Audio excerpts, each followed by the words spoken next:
બગસરાના નાના મુંજાસરના સરપંચ મનસુખભાઈ બચુભાઈ ક્યાડા ₹3 લાખની લાંચમાં એસીબીના હાથોહાથ ઝડપાઈ જતા એસીબી દ્વારા સફળ ટ્રેપ કરી હતી।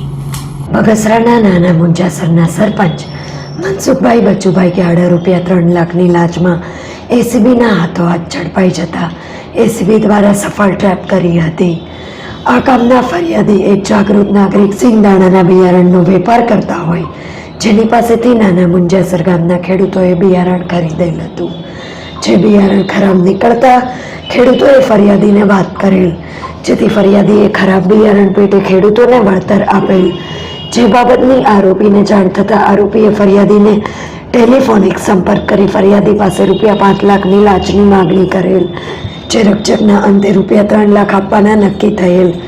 જે લાંચની રકમ ફરિયાદી આરોપીને આપવા માંગતા ન હોય, એસીબીનો સંપર્ક કરી ફરિયાદ આપતા ફરિયાદીની ફરિયાદના આધારે એસીબીએ લાંચના છટકાનું આયોજન કરતા આ કામના આરોપીએ ફરિયાદી સાથે હેતુલક્ષી વાતચીત કરી ₹3 લાખની ગેરકાયદેસર રીતે લાંચની માગણી સ્વીકારી લાંચની રકમ જૂનાગઢના ભેસાણ રોડ પર આવેલ મારુતિ ઓઇલ પાસે બોલાવેલ।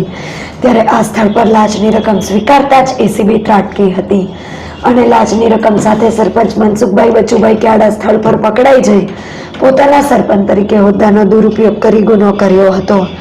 એસીબીની સફળ રેડ જૂનાગઢ એસીબી પોલીસ સ્ટેશનના ટ્રેપિંગ અધિકારી police inspector BP Gadhvi, ACB Junagadh એકમના મદદનીશ નિયામક સુપરવિઝન અધિકારી બીએલ દેસાઈ તથા તેમની ટીમે સફળતાપૂર્વક પાર પાડ્યું હતું।